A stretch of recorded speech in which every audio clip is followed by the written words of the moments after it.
예, 오늘 영상에 도움이 되셨으면 좋아요, 구독, 알림 꾹 눌러주시고요.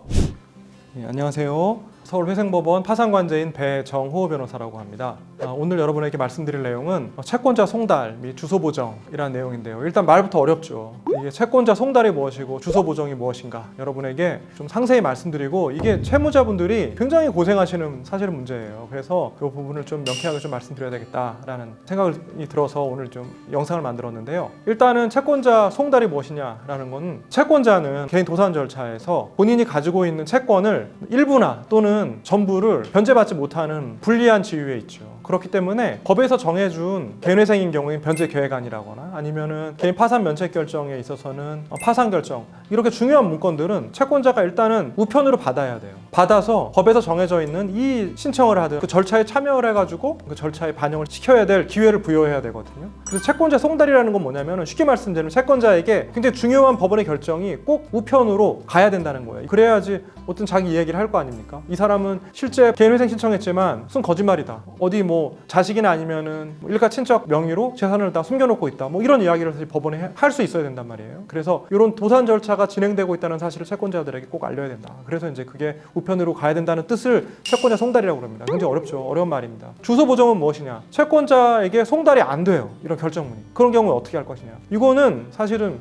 제가 이제 파산 선고일 날 채무자들한테 꼭 말씀드리는 내용이에요. 이게 가장 기초적인 것이고 또 가장 중요한 것이기 때문에, 만약에 송달이 안 되면 절차가 진행이 안 됩니다. 아무리 채무자분이 가진 재산도 없으시고 재산을 어디에다 숨겨놓지도 않았어요. 그래서 면책 결정을 빨리 받으셔야 되는데, 만약에 채권자에게 송달이 안 되면은 파산 절차가 끝이 안 나요. 세워라 내워라 그냥 계속 법원에 나오셔야 되고, 송달이 될 때까지 어쨌든 계셔야 되는 거예요. 지금도 제 그 파산관제 사건 중에 하나가 올 초에 끝났어야 되는데 8개월 동안 지금 계속 재판 잡히고 있고, 결국에는 판사님이 저번 기일에 만약 이번까지 채권자한테 송달되지 않으면은 그럼 이건 어떻게 못한다, 기각하실 가능성이 있는 사건이 하나 있어요. 특히 개인인 경우가 진짜 문제예요. 금융회사인 경우에는 인터넷 포탈에 검색하면 다 나옵니다. 그런데 개인은 아무리 뭐 어디 쳐도 나오질 않죠. 그래서 이제 개인 채권자인 경우에는 여러분이 대부분 뭐 적게는 몇십만 원에서부터 많게는 뭐 몇억 원까지 여러분이 부채를 부담하고 있기 때문에 연락 끊은 지 오래입니다. 벌써 길게는 뭐 10년 가까이 연락 안 하고 지내거나, 그래서 전화번호 갖고 있어도 옛날 전화번호 갖고 있는 경우가 많고, 통화한지 뭐 주소를 모르는 경우는 뭐 다반사예요. 이런 경우에 어떻게 할 것인가? 일단은 세 가지 방법인데 여러분 이거 꼭 기억하셔야 됩니다. 첫째는 개인인 경우에 핸드폰 번호를 안다 라고 하면은 이동통신 3사 있죠.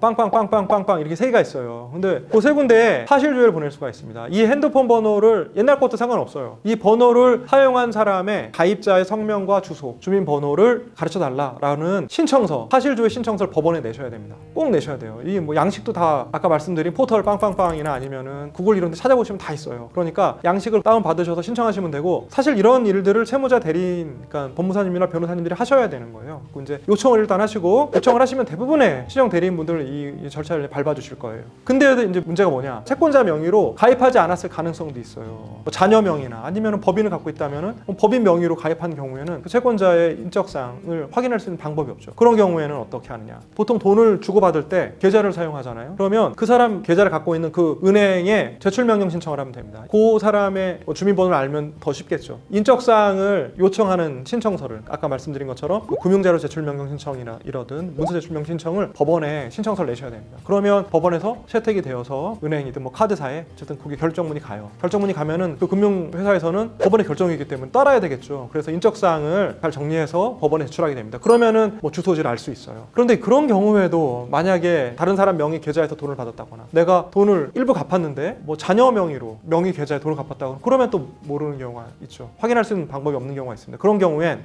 사업자, 그 사람이 이제 사업을 했고 사업자 등록번호를 알고 있다라고 하면은 관할 세무서에 그 문서 제출 명령 신청을 할 수가 있습니다. 여기서 이제 제가 뭐 용어를 사실조회, 뭐 제출 명령 신청 이렇게 말씀드렸는데 이것도 중요해요. 왜냐하면 은행이나 세무서 같은 경우에 사실조회 신청하면은 답이 안 와요. 법원의 명령으로 다시 신청해 주세요, 이렇게 이제 회신이 오는 경우가 굉장히 많습니다. 그렇기 때문에 여러분이 이동통신사는 뭐 사실조회 해도 요즘에 이제 회신이 대부분 오는데, 금융회사나 아니면은 세무서에 이제 여러분이 신청할 때는 꼭 제출명령 신청을 하셔야 돼요. 그래야 여러분이 이제 만족할 만한 답을 얻으실 수가 있고, 제가 이제 세 가지 말씀드렸는데, 하나는 이동통신사 핸드폰 번호를 아는 경우, 그 다음에 이제 은행과 계좌번호를 아는 경우에는 이제 은행이 하시면 되고, 그것도 모른다 그러면 사업자 번호를 아신다 그러면 이제 세무서에 하셔야 되는데, 제가 말씀드린 세 가지 이동통신사에도 안 되고, 그 다음에 은행에도 안 되고, 그 다음에 세무서에도 안 되고, 다 안 된다. 와, 이게 진짜 절망스럽죠.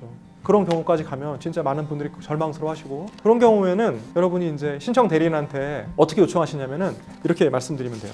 다 안 됐다라고 하면은 그런 내용을 자세히 적으세요. 내가 알 수 있는 방법을 최선을 다했는데도 불구하고 송달이 안 됐다라고 하면은 공고 가름 신청이라는 게 있습니다. 공고 가름 신청. 뭐냐면은 송달이 안 됐기 때문에 법원에서 공고를 합니다. 공고로 송달에 가름해가지고 절차가 마무리될 수가 있습니다. 그런 결정을 내려주십시오라고 이제 법원에 공고 가름 신청을 하시면 돼요. 제가 이제 채무자분들 보면 안타까울 때가 많아요. 제가 다 조사를 해봐도 아무런 문제가 없어요. 오랫동안 사실 너무 열심히 사셨고 아이들 키우고 그리고 또 부모 공양하고 하시느라고 이제 부채가 생길 수밖에 없는 경우가 많죠. 이제 뭐 그런 상황이어서 면책을 빨리 받으셔야 되는데 불구하고 채권자에게 송달이 안 돼가지고 아까 말씀드린 것처럼 몇 달씩 면책 결정이 지연되고 너무 안타깝죠. 그러면 제가 상세하게 이런 말씀을 드려요. 알 수 있는 데까지 절차를 진행해 보시고 안 되면 공고 가름 신청을 꼭 하세요. 이렇게 말씀을 드리는데 이제 90% 이상의 그 채무자 대리인, 변호사님, 법무사님들이 그 절차를 잘 모르시더라도 대부분의 이제 변호사나 법무사 사무실에서는 그런 절차를 거치셔서 공고 가름 신청도 하셔가지고 잘 마무리되시는 경우가 있습니다. 근데 만약에 그렇게까지도 안 해주는 게 종종 있는데, 진짜 가끔 있는데요. 그런 경우엔 채무자분들이 너무 절망하지 마시고 여러분이 만약 안 된다면 스스로 하시면 됩니다. 스스로 법원에 신청서를 내시면 돼요. 그러니까 법원에서 알아서 결정하셔가지고 다 정리를 해주시니까, 아까 말씀드린 것처럼 원칙적으로는 세 가지 절차를 거쳐보시라. 채권자 대리인을 통해서 꼭 거쳐보셔라. 그리고 안 된다면 공고 가름 신청하셔가지고 송달 문제를 해결하시라. 만약에 채무자 대리인이 그걸 안 해준다고 한다면 본인이 직접 하시는 수밖에 없고 주변에 도움을 좀 요청하셔가지고 송달 문제가 꼭 해결되었으면 좋겠습니다. 한 기수당 저희가 한 24건 정도씩 이제 사건을 받아서 저희가 처리를 해드리는데 꼭 한두 건 정도는 송달 문제로 애를 태우는 채무자분들이 있으세요. 그러니까 꼭 걱정하지 마시고 절망하지 마시고 아까 제가 말씀드린 그 절차를 다 거치셔가지고 파산 절차를 빨리 마치시고 면책 결정 받으시기 바랍니다. 예, 오늘 영상에 도움이 되셨으면은 좋아요, 구독, 알림 꾹 눌러주시고요. 다음 영상에서 뵙겠습니다. 감사합니다.